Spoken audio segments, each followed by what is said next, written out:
À la une de cette édition d'information, le voile intégral dévoile sa terreur. À Maroua, deux jeunes filles, chacune dissimulée sous un voile intégral, ont déclenché cet après-midi à des endroits différents les charges explosives qu'elles portaient sur elles, provoquant ainsi un double attentat suicide qui a fait 13 morts et une trentaine de blessés.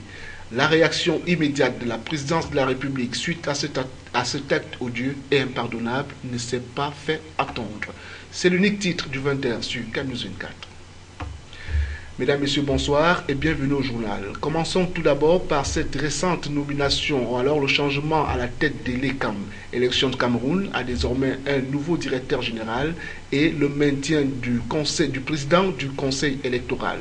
L'affaire a alimenté les journaux ce matin et Jean-Pierre Bitongo a lu les manchettes pour nous. L'information nourrit plusieurs manchettes de journaux. Le quotidien gouvernemental Cameroun Tribune parle du nouveau directeur général des élections, alors que Le Jour titre que Paul Biya limoge le directeur général des élections. Le quotidien Émergence estime qu'il s'agit d'un limogeage tardif. Mutation relève la chute de Mohamed Sani Tanimou. Compte tenu de la crise qui opposait la présidence du conseil électoral à la direction générale de l'ECAM, la nouvelle expression indique que Paul Biya tranche enfin. Effectivement, la controverse qui persistait jusqu'à ce 21 juillet 2015 tirait sa source sur les attributions des deux organes d'Elections Cameroun, au point où Samuel Fonkamazou, le président du conseil électoral, rangeait les actes posés par Mohamed Sani Tanimou, le directeur général des élections, viré, selon le messager, dans le casier d'une insubordination caractérisée. Mais qui est donc celui qui vient remplacer ce dernier à ce poste ? Abdoulaye Babalé, puisqu'il s'agit de lui, était membre du conseil électoral. Né en 1946 à Maroua, capitale régionale de l'extrême nord, le nouveau directeur général des élections a longtemps travaillé au ministère des Postes et Télécommunications. Abdoulaye Babalé a été plusieurs fois membre du gouvernement. Il a été ministre de l'Urbanisme et de l'Habitat de 83 à 86, ministre de l'Enseignement supérieur et de la Recherche scientifique de 86 à 88, ministre de l'Enseignement supérieur, de l'Informatique et de la Recherche scientifique de 88 à 90. Âgé de 69 ans, Abdoulaye Babalé est titulaire d'un diplôme d'aptitude aux fonctions d'inspecteur des services mixtes des postes et télécommunications, d'un diplôme d'études juridiques, d'une licence en droit public et d'un doctorat en sciences politiques. C'est donc un homme pétri d'expérience qui prend les rênes de la direction générale des élections. En collaboration avec le conseil électoral, il se chargera des opérations électorales ou référendaires, ainsi que de l'administration d'Elections Cameroun qui dispose de 10 délégations régionales, de 58 agences départementales et de 360 antennes communales. Lutte contre le phénomène des enfants de la rue, le ministère des Affaires sociales porte un regard critique et sans complaisance sur le projet de lutte lancé en mars 2008 et qui se décline en 4 composantes. Le développement d'un système d'information sociale sur le phénomène, la prise en charge psychosociale des enfants ayant échappé à la tutelle familiale, la réhabilitation des centres de rééducation des enfants sortis des rues et la mobilisation communautaire. C'est l'objectif de l'atelier d'évaluation ouvert ce 22 juillet 2015 à Yaoundé par Catherine Bakambok. Pour la ministre des Affaires sociales, la lutte contre le phénomène de ces enfants, objet de toute forme d'exploitation, est un véritable défi de développement qui interpelle toute la communauté. Nous l'écoutons.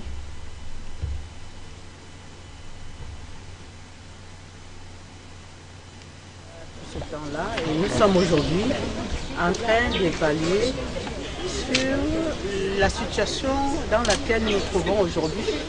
Mais nous pouvons dire qu'en 2015, 7 ans après, beaucoup a été fait, certainement. Nous avons encadré un nombre très très important des enfants de la rue. Nous les avons fait sortir de la rue. Nous les avons retournés en famille. Nous avons transféré certains dans les institutions d'encadrement de l'enfant. Nous avons eu des enfants de la rue, anciens enfants de la rue qui ont eu de très bons résultats scolaires. Voilà ce qui a été fait. Tout autre chose à présent, Institut national de la statistique, un immeuble siège en gestation. La cérémonie de pose de la première pierre de cet édifice R+8 qui sortira bientôt de terre a eu lieu hier à Yaoundé en présence des membres du gouvernement concernés de près par le projet. Salomon Foué, Marcel Vandoabeng et Zobel Apollinaire pour le récit. Le ministre de l'économie, de la planification et de l'aménagement du territoire, Emmanuel Nganou-Djoumessi, a présidé ce mardi 21 juillet 2015 à Yaoundé la cérémonie de pose de la première pierre de l'immeuble siège de l'Institut national de la statistique. C'était en présence de plusieurs membres du gouvernement. Pour un coût global de 9,8 milliards de francs CFA, les travaux de réalisation de cet édifice de 8 niveaux qui ont débuté en août 2014 sont supposés durer 35 mois, et ce par la perspective de voir l'Institut national de la statistique intégrer ces nouveaux locaux au plus tard en 2017. À cette date-ci, nous sommes à près de 30% d'exécution des travaux, mais je dois vous dire que 30% ça paraît peu. Mais lorsqu'on sait qu'il a fallu beaucoup d'efforts pour sortir les bâtiments du sol, premier et deuxième sous-sol, on peut imaginer que par la suite ça ira très vite.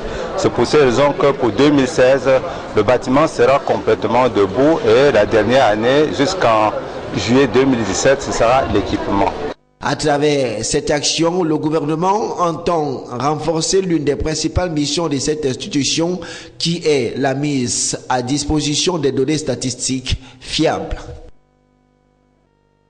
Situation des investissements publics dans la région du littoral, le comité régional du suivi participatif de l'exécution du budget d'investissement public s'est réuni ce 22 juillet 2015 à Douala. Les travaux, qui avaient pour cadre la salle des banquets des services du gouverneur, étaient présidés par le président de ce comité, l'honorable Owona Nkono. Reportage Éric Ticheux et Josué Ngonga. Le taux d'exécution physique du budget d'investissement public dans la région du littoral est évalué à 15% au 22 juillet 2015. C'est ce qui ressort de la rencontre tenue à Douala par le comité régional du suivi participatif. Il était donc question au cours des travaux d'évaluer à mi-parcours la situation afin d'identifier les causes du retard accusé dans l'exécution de ce budget.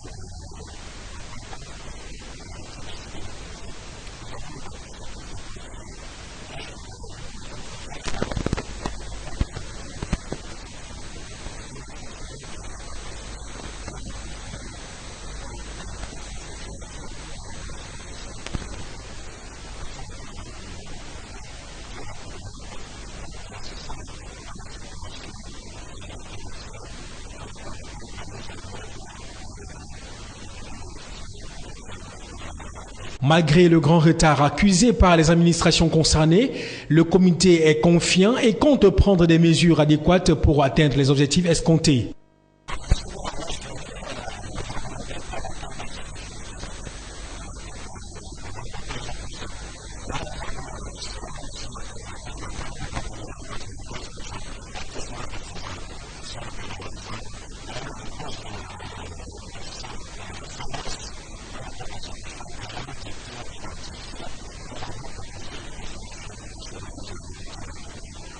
Pour y parvenir, plusieurs résolutions ont été prises au terme des travaux. D'abord, préparer les maires à l'élaboration des dossiers d'appel d'offres, en même temps qu'ils seront appelés à ouvrir une ligne budgétaire dédiée à l'élaboration de ces DAO.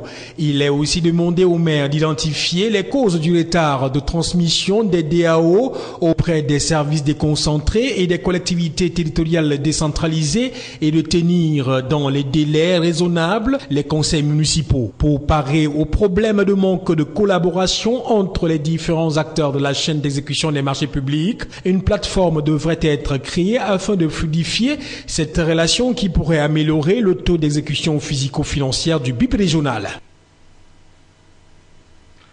Nous vous le disions en titre, un double attentat a secoué la ville de Maroua, capitale régionale de l'extrême nord du Cameroun, faisant plusieurs morts ce mercredi 22 juillet, suivant les sources sécuritaires locales. La région est régulièrement ciblée par les insurgés islamistes nigérians de Boko Haram depuis 2013. Il s'agit du deuxième attentat suicide survenu dans cette partie du pays en 10 jours. Attention, mesdames, messieurs, les images qui accompagnent cet élément sont extrêmement choquantes. Célestin Tabouli pour plus de détails. La ville de Maroua, capitale régionale de l'extrême nord, vient de vivre 2 attentats kamikazes perpétrés par les présumés membres de la nébuleuse Boko Haram.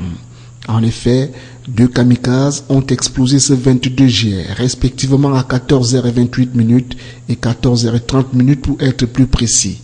Le premier kamikaze, attribué à une fille dont l'âge est estimé à 11 ans, a explosé dans une cafétéria au quartier Bamaré, non loin du centre commercial, faisant ainsi 6 morts, y compris l'auteur. Quant au deuxième kamikaze, il a explosé en plein marché central de Maroua 2 minutes plus tard. Celui-ci a retenti sur un rayon de 200 mètres environ, faisant 7 morts, dont l'auteur de ce crime qui, comme la première, est une jeune fille de moins de 15 ans. Le bilan, à l'issue de ces 2 explosions, fait état de 13 morts et 32 blessés, dont une dizaine dans un état critique. Selon quelques témoignages recueillis sur les 2 sites du drame, les 2 jeunes filles, chacune dissimulée sous un voile intégral, ont déclenché la charge explosive qu'elles portaient sur elles. La situation jamais vécue à Maroua a plongé toute la ville dans une psychose totale.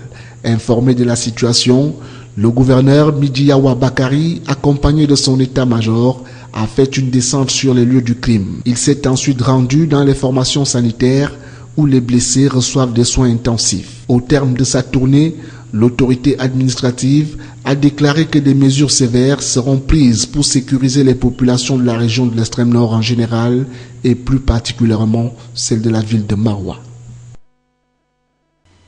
Suite au double attentat kamikaze à Maroua, la présidence de la République réagit à travers un communiqué signé ce 22 juillet 2015 par Ferdinand Ngongoro, ministre secrétaire général à la présidence. La quintessence de ce communiqué avec vous, Jean-Pierre Bitongo. Le texte qui vient du secrétariat général de la présidence de la République mentionne que 2 terroristes se sont fait exploser ce 22 juillet 2015 aux environs de 14h30 au quartier Bamaré et à l'entrée du marché central de la ville de Maroua, cité capitale de la région de l'extrême nord. Le bilan révélé par Ferdinand Ngongoro fait état de 13 morts, dont les 2 kamikazes et de 32 blessés. Cet autre attentat, qui survient quelques jours seulement après celui de Fotokol, qui a fait également 13 morts et 7 blessés, incite le président de la République Paul Biya, écrit le SGPR, à condamner avec la plus grande fermeté ces attentats lâches et ignobles contre les populations innocentes. Ainsi, présente-t-il ses condoléances les plus attristées aux familles des victimes et ses souhaits de prompt rétablissement aux blessés. Par la même occasion, Paul Biya réitère aux populations ses consignes de vigilance et de collaboration étroite avec les forces de sécurité. Bien plus, il les assure de ce que les mesures qu'il a prescrites et qui sont déjà en cours aboutissent inéluctablement à la mise hors d'état de nuire de ces criminels sanguinaires. Autre chose à présent, le syndicat national des journalistes du Cameroun désavoue la commission de délivrance de la carte de presse et invite Séverin Tchounkeu à démissionner de la présidence de cette commission. Réunis ce 22 juillet 2015 à Douala, les membres du bureau exécutif du syndicat l'ont fait savoir lors d'un échange avec les confrères journalistes Benoît Ndogmo et Apollinaire Zobenbon. Quelques semaines seulement après sa mise sur pied, la commission de délivrance de la carte de presse fait déjà face à l'hostilité du syndicat national des journalistes du Cameroun. Lui qui voit en celle-ci, tout comme au Conseil national de la communication, des bras armés au service des lobbies proches du pouvoir. Pour ce syndicat, la mise sur pied de la commission de délivrance de la carte de presse au Cameroun est illégale et illégitime. L'illégalité et l'illégitimité de cette commission de délivrance de la carte de presse sont vues par le SNJC de par sa création et sa composition par le gouvernement qui sont non conformes aux prescriptions de la déclaration des devoirs et droits des journalistes contenue dans la charte du journaliste de Munich adoptée en 1971. Charte qui dispose que, je cite, « Le journaliste n'accepte en matière d'honneur professionnel que la juridiction de ses pairs à l'exclusion de toute ingérence gouvernementale ou autre. » Fin de citation. Loin de s'opposer farouchement à la commission de délivrance de la carte de presse, le SNJC souhaite que celle-ci soit gérée par les professionnels de la profession. Le SNJC s'est dit déterminé à mener ce combat jusqu'à ce que justice soit faite. Il invite par ailleurs Séverin Tchunke, président de cette commission, à démissionner de ses fonctions. Le syndicat des journalistes du Cameroun s'est dit aussi prêt à mener une bataille sans merci contre les patrons véreux des entreprises de presse qui voudraient à tout prix et à tous les prix imposer cette carte à leurs employés. Car pour ce syndicat, le problème de fond qui, résolu, pourrait améliorer les conditions de vie des journalistes demeure le respect de la convention collective de la corporation. Avant de partir, je vous donne lecture de ce communiqué de la présidence de la République publié suite au double attentat suicide de Maroua. Le secrétaire général à la présidence de la République écrit « 2 terroristes se sont fait exploser ce 22 juillet 2015 aux environs de 14h30 au quartier Bamaré, à l'entrée du marché central de la ville de Maroua, cité capitale de la région de l'extrême nord. Le bilan fait état de 13 morts, dont les 2 kamikazes, et de 32 blessés. Cet autre attentat, qui survient quelques jours seulement après celui de Photocol, qui a fait également 13 morts et 7 blessés, incite le président de la République, Paul Biya, à condamner avec la plus grande fermeté ces attentats lâches et ignobles contre les populations innocentes. Ainsi, présente-t-il ses condoléances les plus attristées aux familles des victimes et ses souhaits de prompt rétablissement aux blessés. Par la même occasion, Paul Biya réitère aux populations ses consignes de vigilance et de collaboration étroite avec les forces de sécurité. Bien plus, il les assure de ce que les mesures qu'il a prescrites et qui sont déjà en cours aboutissent inéluctablement à la mise hors d'état de nuire de ces criminels sanguinaires. Fin du journal. Bonsoir.